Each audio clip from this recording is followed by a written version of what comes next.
This Hatsune Miku concert somehow turned into a complete disaster because just starting everything off, fans watched a fully modded Miku car get pulled over by the police right outside the venue and then allegedly impounded. And obviously, that was just the start of things, but this concert was a part of a tour called the Miku Expo, which is built around a virtual pop star. The main performer technically isn't a real person, it's a digital character. Basically a virtual music idol with concerts, world tours, and a massive fan base. And normally, the way this works is they would, I guess, project her onto the stage in a way that looks like a hologram. So people aren't just going to a concert, they're actually going to see this character perform live. And apparently these shows are a big deal. Fans will travel across the states, even across countries, just to be there, which is exactly what people started doing for the Vancouver stop in April 2026. Except almost immediately, things started going wrong. People were lining up outside the venue hours before the show and nothing was moving. At first, it was just a normal delay, but then an hour passed and people still weren't let in. Then we had another update later on saying the VIP guests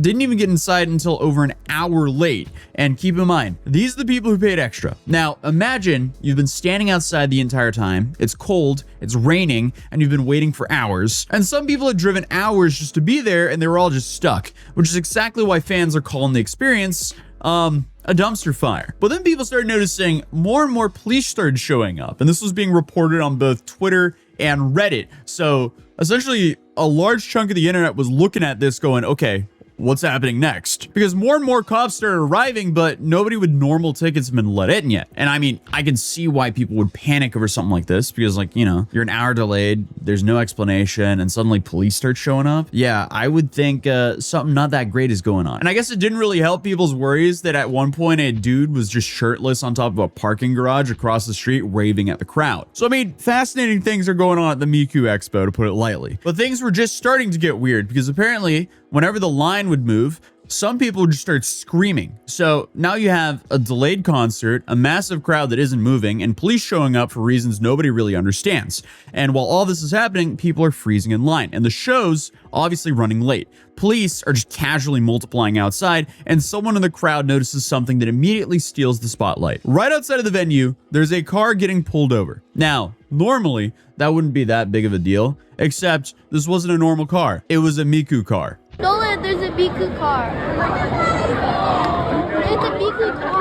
Apparently this genre of car is called Natasha car, and they're fairly common around like gaming and anime expos. But I guess that owner was also having a bad day just like everyone else stuck in line. And not long after the initial post started going around, someone dropped an update saying the car had been impounded. Then on top of that, clips and photos started spreading across social media, and suddenly this random traffic stop turned into the story of the night. People inside the venue were talking about it, people outside were filming it, and people at home were watching it unfold in real time. And there was kind of like a comedic overreaction going on to this arrest because some people were essentially acting like this was like the most tragic event in human history. So people were posting that and saying they were doing their part to contribute to the iceberg. And I mean, if you know internet culture, that means congratulations, this has now become lore. But at this point, nobody actually knew why the car was pulled over, and nobody knew why it was allegedly impounded, and nobody knew why there were so many police outside the concert for a virtual pop star. It was kind of turning into one of those events where everything goes wrong in the most confusing way possible. And everyone who was there knows they're going to be talking about it for a minute. Then to make things worse, now you have reports of people getting nosebleeds and puking outside. Then they had police watching merch sales for some reason. So I mean, it just seems like a dumpster fire. But I guess for a lot of fans, this didn't even seem new because this isn't the first time this tour, especially in Vancouver, that things have gone a little bit off the rails. Because if you go back to 2024, apparently,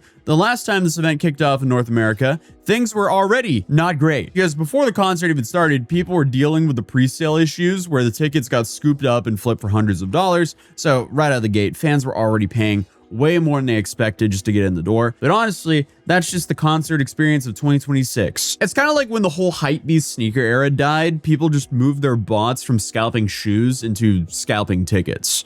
So, awesome. But then people started complaining about the merch situation because lines opened hours early, stock was low, and somehow one of the most basic items, I guess the glow sticks that are basically required equipment for these shows, were selling for around $40. And even then, a lot of people couldn't get one. Then you have the VIP packages because those weren't exactly smooth either because some fans showed up expecting the extras they paid for and were told they just didn't have enough to go around. So at this point, people were already a little bit suspicious, And then the concert started, or at least it was supposed to, because, you know, instead of the usual hologram style performance that fans had come to expect, it was a screen. I feel like the hologram experience helps justify the virtual pop star. I mean, if they just wheel in a LED screen, it's gonna be hard to justify those overpriced tickets, but I guess that's what they did, because we just have a straight up LED screen here. And if you don't know how these shows normally work, I mean, it might not sound like that big of a deal, but for fans, a lot of this is the selling point. Like, the whole experience is built around the illusion that the digital character is actually performing live in front of you.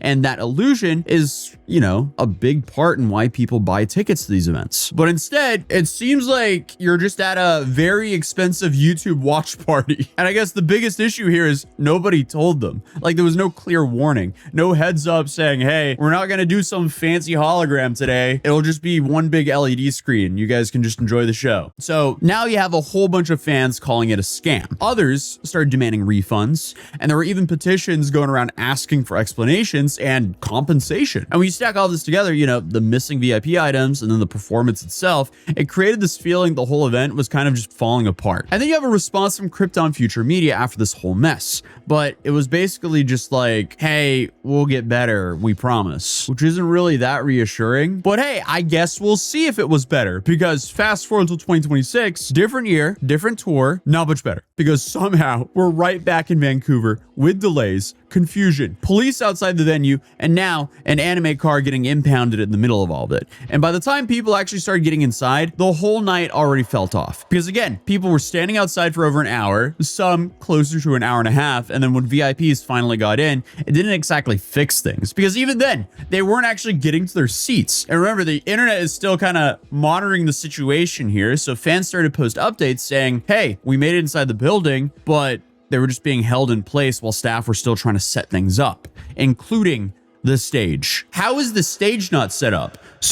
But yes, according to people on Twitter, the stage was still being set up when people were being led inside. And then suddenly people were saying that security didn't even have ticket scanners at first, which one would think is an important detail. It's like the one thing to get people through the door. So now you have a whole bunch of people who waited way too long outside. They finally got inside, and now they're waiting again. Then to make things worse, they weren't even allowed to use the restroom near the bag check. Then you had one person claiming the delay was because of a Wi-Fi issue affecting the projection for the show, and that there were notices posted in some parts of the arena. I guess normal artists often have travel delays, but a virtual artist has delays because of Wi-Fi problems. But hey, I mean, at the end of the day, the concert still happened. People eventually got inside. The performance went on, and it was apparently still a great experience for many once it all started. But that's apparently not what everyone's talking about, because out of everything that went wrong that night, people are still talking about the Miku car that got impounded. And honestly, that's kind of the perfect summary for the whole situation. You have a bunch of small problems, one extremely weird moment, and no clear answers, which I guess just turned something that the internet immediately locks onto and refuses to forget. So I guess it's safe to say that the 2026 Vancouver show just added another entry to the Miku Expo iceberg. And I just kind of want to cover this story because as it was all going down, I was sitting here monitoring the situation, and I kind of wanted to make it into a video. But regardless, I'll see you guys in the next one. Peace.